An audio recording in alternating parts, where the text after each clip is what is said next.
Hello everybody, it's Wyvern here with another bit of Total War Warhammer 2 Quick Match gameplay.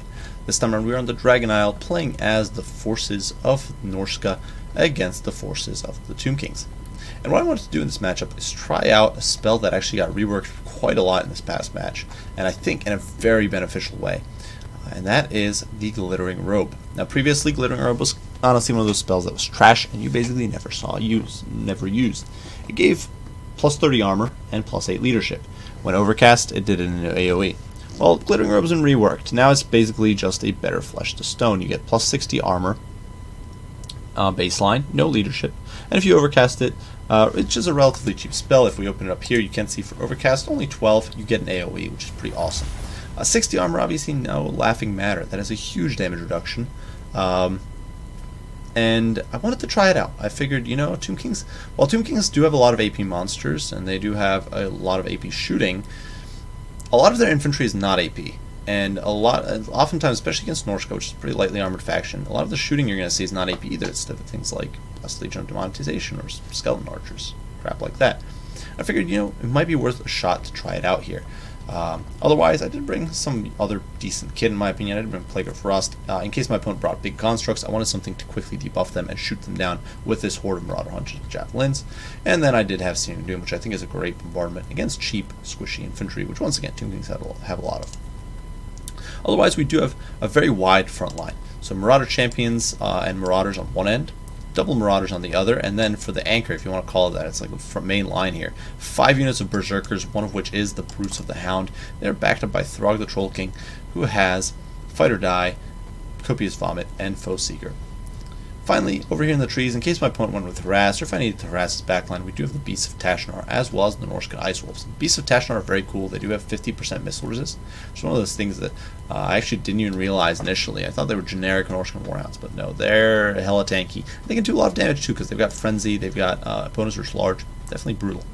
My opponent went with a very wide infantry build, which is interesting against the Norscans, especially because he didn't bother with any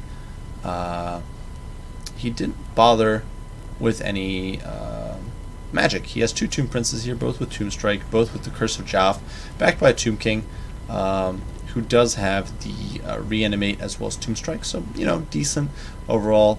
Definitely has some anti-large AP options there. Perhaps if I'd brought a Mammoth, these guys would do okay.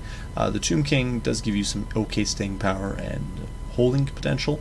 And then the front line of Tomb Guard and Kepler Guard, while they might not look great on paper, they will trade rather well with Brutes of the Hound or Berserkers normally.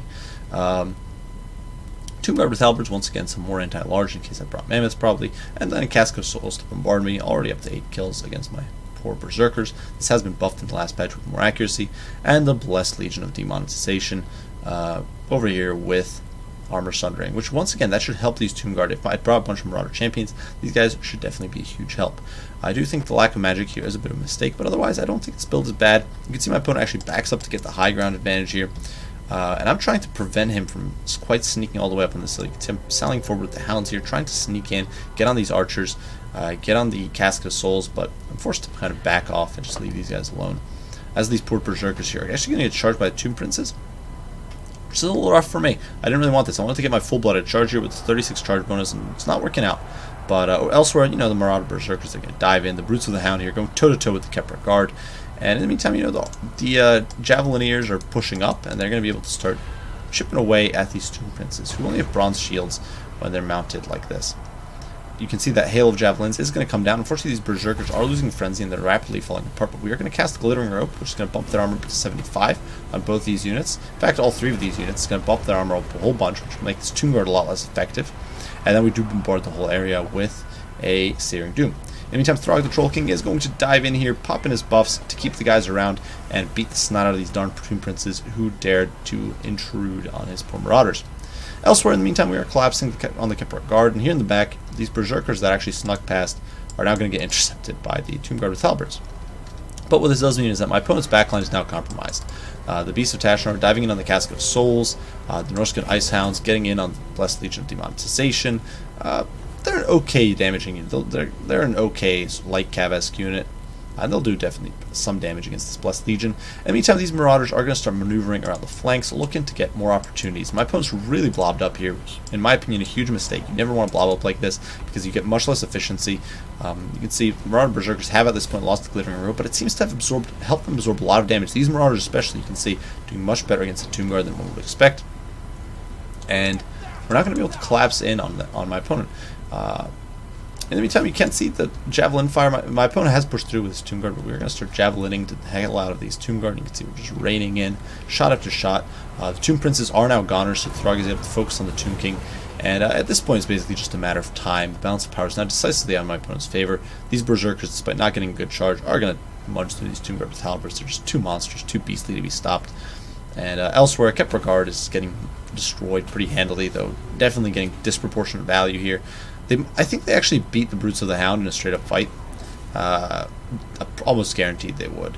The Brutes of the Hound would have probably lost this one were it not for the help of the Marauder Champions and the Marauders, but which I think does show some merit of the Tomb Guard. If you're able to spread out more, they can definitely trade very well with a lot of your troops. And the Javelins, they're still raining in. My opponent here is just stuck. The Tomb Guard isn't really able to pursue. They're too slow. And at this point, the Casket of Souls getting munched on by the Wolves. The Ice Wolves over here actually trading rather. You can see they're struggling against the Blessed Legion. They are going to crumble. My opponent's army shatters, and that is going to be all she wrote for the poor Tomb Kings. You can see the Lord there goes down to Throg, which ends the curse. And now it's all about killing the Ushapti. So the Ushapti summoned, despite their best efforts, obviously has no chance. I actually hit him with a Plague of Rust to speed up the process here because my opponent was not GGing out. And that was game. So I think Smash did show some promise for the Plague of Rust. Not Plague of Rust, the Glittering Robe.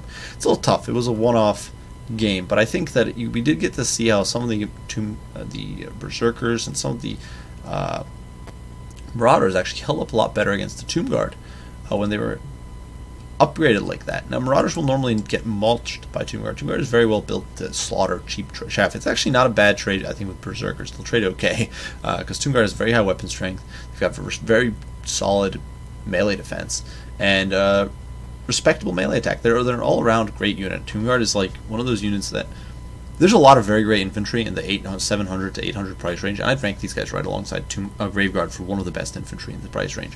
So, just a very great all-arounder. They're never bad, basically.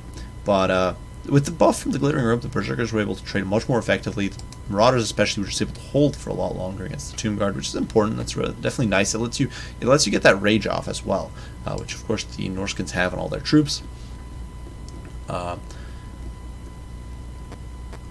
Otherwise, the Javelins got some value. They helped Throg win against the Tomb Princes, which might have been a dicier fight otherwise.